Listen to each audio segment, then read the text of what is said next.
เบิดปูนจักสอบได้สร้างก็เบิดชอบเดียวผสมเท่าครึ่งบ่เครื่องตกมายันฝนตกอ๋อบ่กล้าผสมปูนลายเนาะตกมาแล้วมันเอาบ่ทันใส่เสื้อคู่และแพ็คคู่ต้องเฮ็ดเวียกคู่ใส่เพิ่นได้คันใส่เสื้อคู่นี่คะแนนว่าค่าคู่เนาะต้องผสมปูนใส่เพิ่นมันจะเอิ้นว่า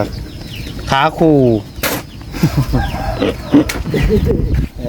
กำลังก่ออย่างเนาะ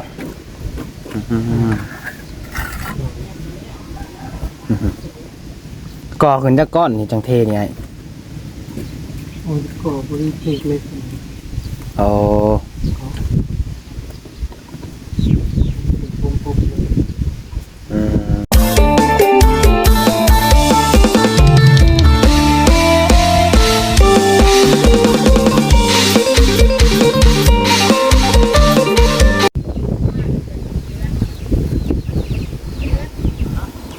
เปิดภาพขึ้นมาอีกในมือนี้พี่น้องเนาะยามเช้าพี่น้องเลยก็ได้เข้ามาทางบ้านทางเรือนของลุงอาจคือเก้าเนาะพี่น้องเนาะหลังจากที่ว่าเมื่อวานนี้ทั้งสร้างเพิ่นบ่ได้มาเฮ็ดเวียกเต็มที่พี่น้องเพิ่นมาเฮ็ดน้อยหนึ่งเมื่อวานนี้ยินประมาณว่าคือว่ามาเทคานแล้วเพิ่นก็กลับบ้านนี้พี่น้องเนาะเอา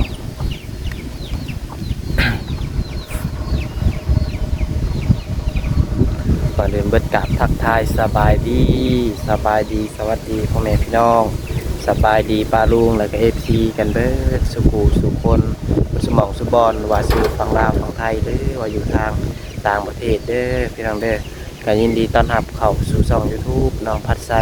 ชาแนลอีกแล้วพี่น้องเนาะโอ้ยพี่น้องเอ้ย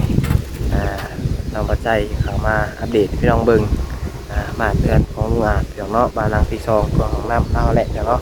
ปลาเสียได้ฮอดไซพี่น้องเอ้ยทีแล้วคือบ่แล้วเพราะว่าทรายกับสิเบิดแล้วพี่น้องเนาะทรายกับเจ้าว่ามือนี่เบิดคอว่าเจ้าว่าเบิดสัมปจักพี่น้องเนาะกระรุ่นเบิ่งไปนำกันพี่น้องเอ้ยว่าอันใดสิพ่อบ่พ่อเนาะพี่น้องเนาะตอนนี้น้องไส้กับเสียงกับอยากกันอายุพี่น้องเนาะแต่ว่าอาการก็คลายขึ้นแน่แล้วพี่น้องเนาะเอากินยาใส่ทันกันแล้วรู้สึกว่าการคลายขึ้นแต่ว่ามื้อนี้บ่กินยาเลยพี่น้องเนาะข่าวมาอัปเดตพี่น้องเบิ่งจังสิออกไปหาจังกินข้าวกินน้ำไปจังกินยาพี่น้องเนาะพี่น้องเราเป็นการศึกษาเชื้อราเทียบผ้าพี่น้องไปเบิ่งไปชมกันเนาะไปเดี๋ยวแต่ว่าเวลาไอแหลยังอยากเจ็บคออยู่พี่น้องเลยเมื่อคืนนี้ก็อยู่เพื่อนกับไผ่ขาดพี่น้องเนาะพอผลใหญ่กระดานไฟใหม่แต่ไผ่ขาดกระแมนบุมีไฟใส่พี่น้องเลยพอดีว่าไปต่อเอาอยู่เพื่อนป้าพี่น้องเนาะใครแต่เพื่อนใกล้กันไปต่อเอาเพื่อนป้ามาพอได้เปิดพัดลมพัดยังอะไรพี่น้องสันเลยนอนมาได้นอนบัดไซเฮงคนขี่ฮอดพี่น้องกันเนี่ยมันบ่มีพัดลมก็ยังเลยนอนบ่รับพี่น้องเนาะนักสร้างกันกำลังช่วงเนาะทรายพี่น้องเนาะไปผสม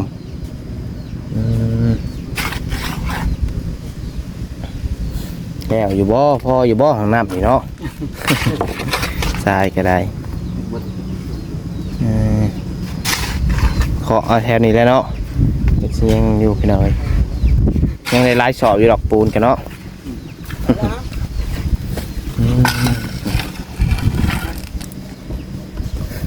ทรายเปียกใช่บุเปลืองน้ำปันได้ทรายเปียกเนาะผสมกัน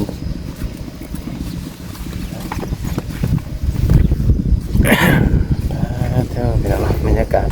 มื้อนี้ก็แดดออกแล้วพี่น้องเนาะลมสีเย็นๆได้หนึ่งพี่น้องเลยคันบ่ฮ้อนเลยซ้ำนี่กับพอดีอยู่เห็ดเวียกพี่น้องเนาะ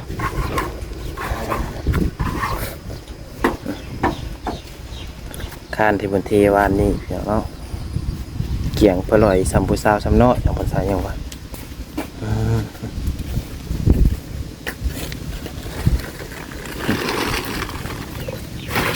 เอาคันรถ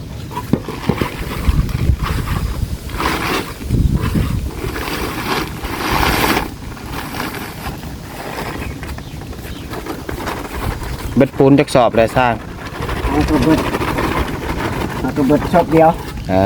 ผสมเท่าครึ่งบ่ เครื่องฝนตกมา ยันฝนตก ในฝนตก อ๋อบ่กล้าผสมปูนลายเนาะ แม่นตกมาแล้วมันเอาบ่ทัน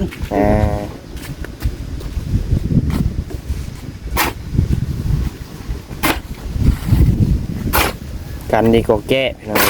นี่แล้ว ถ้ามันตกมามันสิแก้บ่ทันสิอุบ บุกเป็นแล้วบัดนี้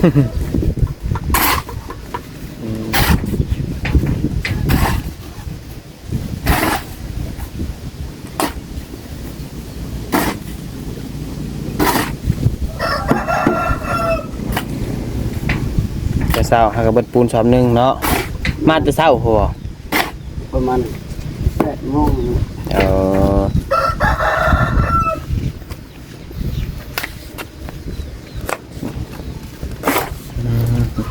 ใส่เสื้อคู่อีกแหละ2คนนี่เนาะโอ้ยนัดกันบ่อันนี้เนาะไม่พากันใส่เสื้อคู่สบายดีเด้อลุงอ่ะโดย ใส่เสื้อคู่และแพ็คคู่ แพ็คคู่ต้องเฮ็ดเวียกคู่ใส่เพิ่นได้คันเราใส่เสื้อคู่นี่คะแนนว่าค่าคู่เนาะต้องผสมปูนใส่เพิ่นมันจะเอิ้นว่าค่าคู่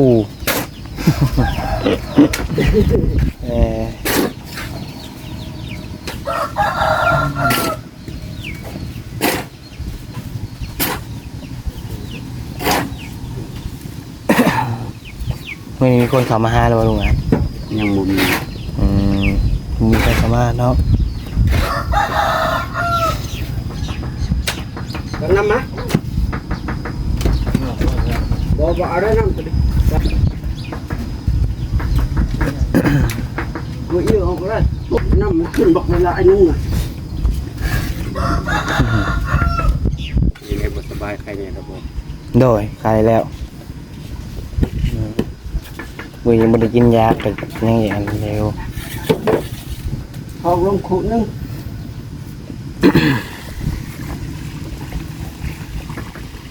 พอมาเจย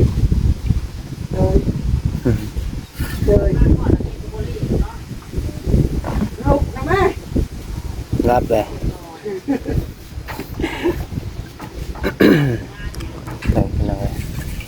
แต่สั่งใหญ่สั่งยาวเป็นกำลังก่ออย่างเนาะ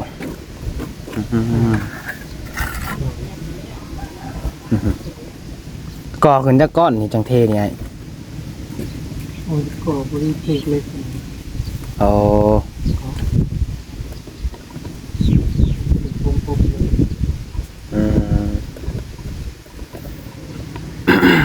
นักเอา แม็กซ์ซิป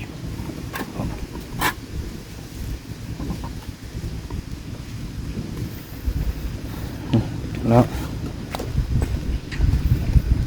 อีกอะเป็นหูเป็นทรงขึ้นมาหลายแล้วพี่น้องเลย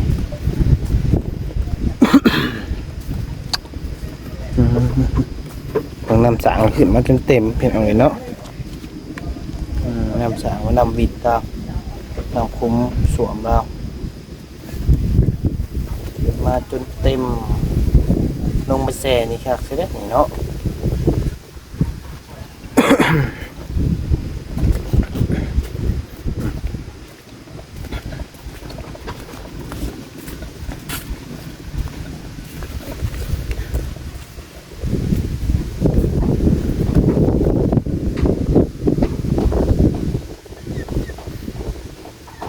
ลมแทบมือนี่ ลมแรงเลย ลมแรง ลมแรงมาแล้ว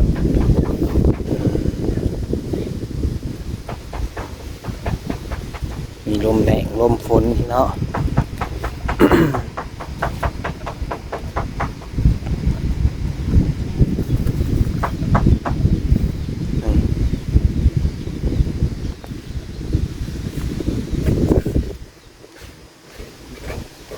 เรือผู้ชมกำลังจะเด้อแล้ว ซองก็พอแหละ ไม่ใช่ พอ ซื้อน้ำก้อน พอ โอ้คือว่าสร้างซื้อมาเลยสำหรับเฮาเลยบ่ได้ซื้อมาพอมาแต่ละมื้อก็เพิ่นซื้อมาสำหรับมื้อนี้เลยบ่ได้ซื้อเข้ามาให้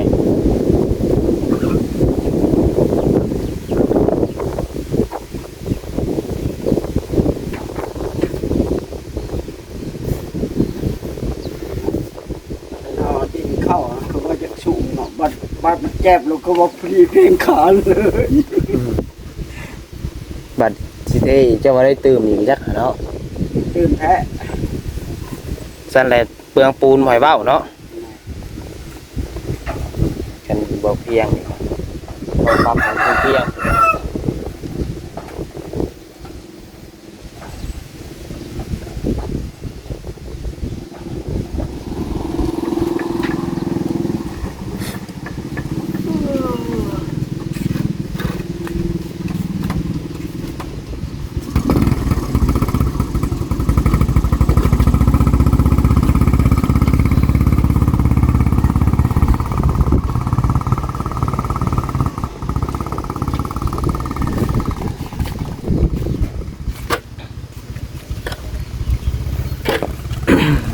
เรื่องในของคำมันเห็ดอย่างนี้กันเนาะ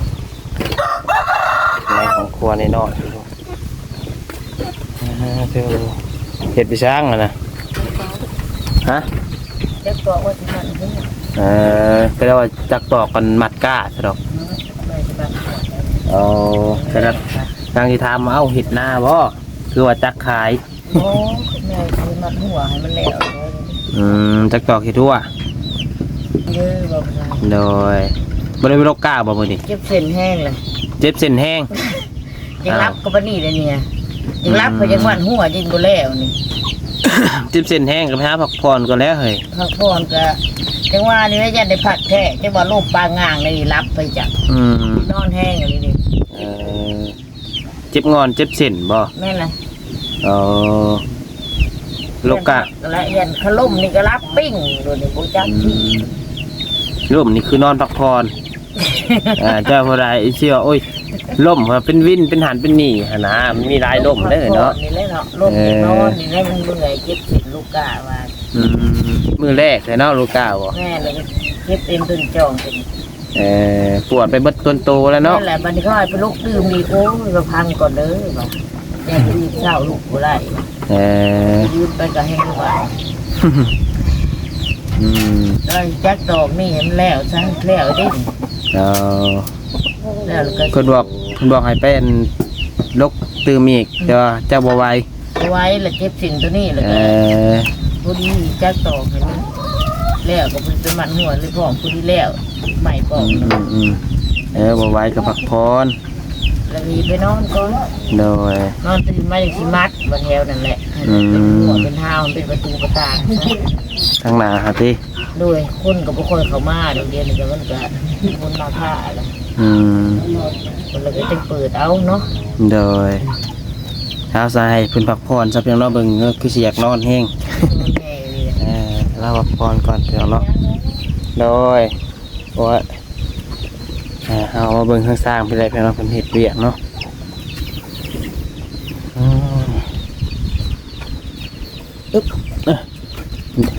แดดให้ลูกงานแล้วบัดนี้เนาะ แดนนี่เบิดทุกคนนั่นแหละ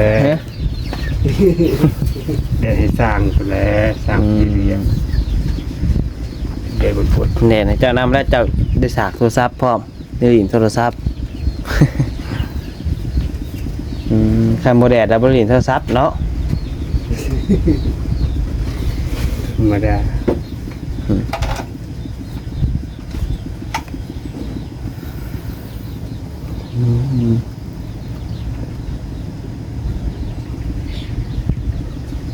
โอ้ย ได้บอกลุงอาจไปหาละ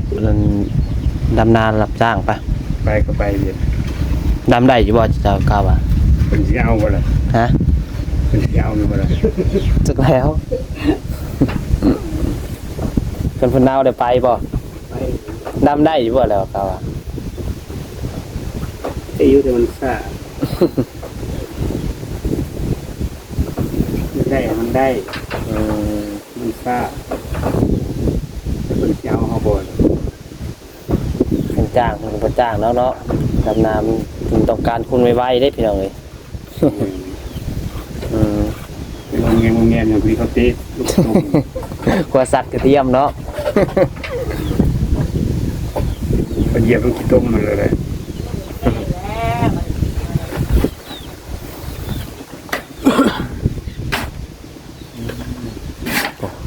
นอนคักไอ้ดีนี่เนาะมันเย็นเด้เนาะ มันมานอน แม่นหลักไปหาผู้บ่าวเด็กประจักษ์เมื่อคืนนี่นี่ ไปเต้นคอนเสิร์ตเด็ก เป็นคอนเสิร์ตเด็กเธอ เอากับใบเตยน้องใบเตย อืม ใบเตยอาสยาม สงสัยไปเต้นไปพ่อนเด็กเนาะอยากนอนบ้านนี้สาวใบเตย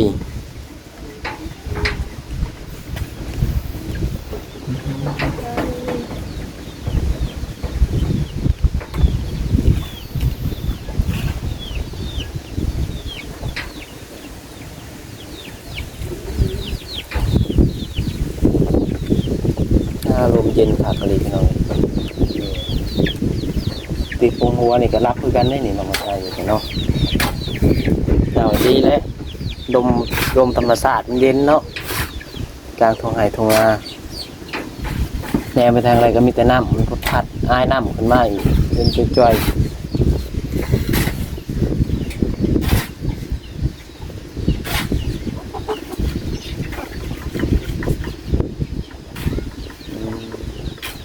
นะไปเบิ่งฟ้าเบิ่งสร้างพันก่อก่อนนิดนึงเนาะรู้สึกหิวเข่าได้นี่พี่น้อย มันไปกินข้าวเช้า โอ้ไม่กินกาแฟเลยไม่ได้พักเข้า หึ มันได้กินกาแฟกับอะไร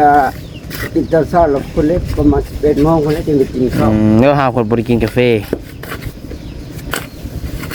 คันคนกินกาแฟแล้วแม่นเพิ่นบ่อยากเขาเนาะคันได้กินกาแฟตอนเช้าบางคนกินกาแฟแทนข้าวเลยนะตอนเช้านี่ แม่ กินกาแฟก็จำขนมไข่แล้วไปเวียกเลย แม่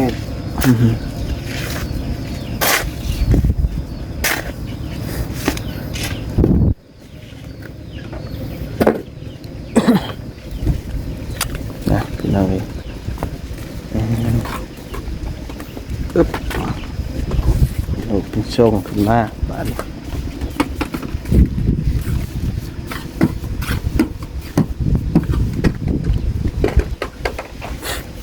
สร้างผู้หนึ่งเพิ่นบ่ได้มาแล้วบ่บัดนี้ ทำนา อ๋อมา3 คนบัดนี้เนาะอืม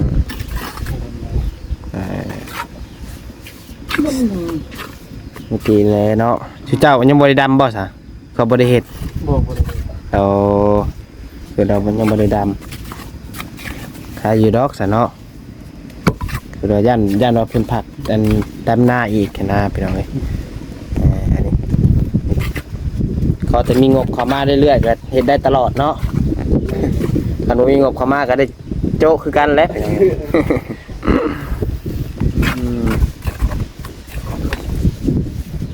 แต่บักซ่าอยู่แล้ว อันทรายเบิดแล้วก็ทรายเบิดปูนเบิดแล้วก็คือสิได้พักเนาะบ่มีแนวเฮ็ดพี่น้องเอ้ย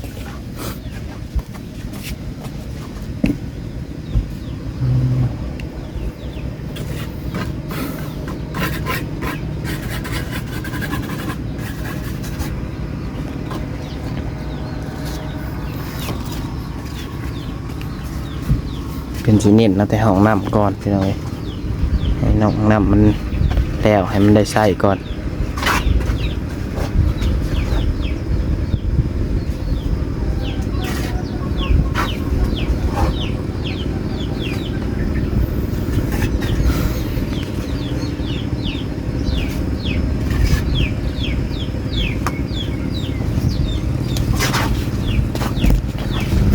ทางเปื้อนพี่น้องเขามากเนาะเด็กเนี่ยนี่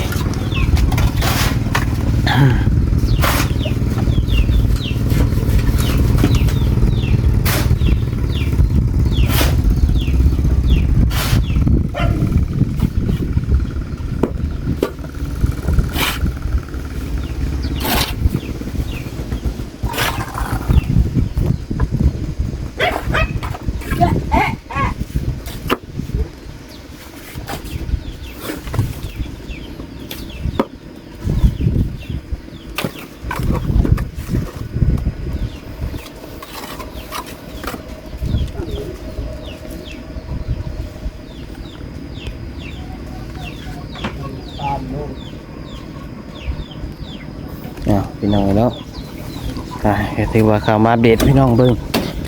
ช่วงเช้าเนาะในมื้อนี้ก็ทางเพิ่นก็มาเฮ็ดเวียกปกติแล้วพี่น้องเนาะของนำปกติแล้วทางบ้านเรื่องของอาจก็ได้ครับเนาะเอาแต่ว่างบทรายเฮทรายกับปูนนี่แหละพี่น้องจะสิพอดูบ่พอว่าง่ายก็บ่พอแล้วเนาะตอนนี้ก็งบก็เบิดแล้วพี่น้องถ้าหากว่ามีผู้รักผู้ใหญ่ใจบุญทันใดน้อยอยากช่วยเหลือทางอาจพี่น้องก็ติดต่อหาน้องทางพัดทรายได้ทางเฟซทาง LINEเด้อพี่น้องเด้อเนาะสำหรับคลิปนี้ก็ขอบคุณFC ทุกคนที่เข้ามาชมเนาะที่พลาดประการใดก็ต้องขอโทษขออภัยนะไม่ลายพี่น้องเอ้ยขอให้ทุกคนอยู่ดีมีแห้งอยู่เย็นเป็นสุขสุขกายสบายใจร่ำรวยเบิดสุขคนเวลานี้ขอกล่าวคำว่าสบายดี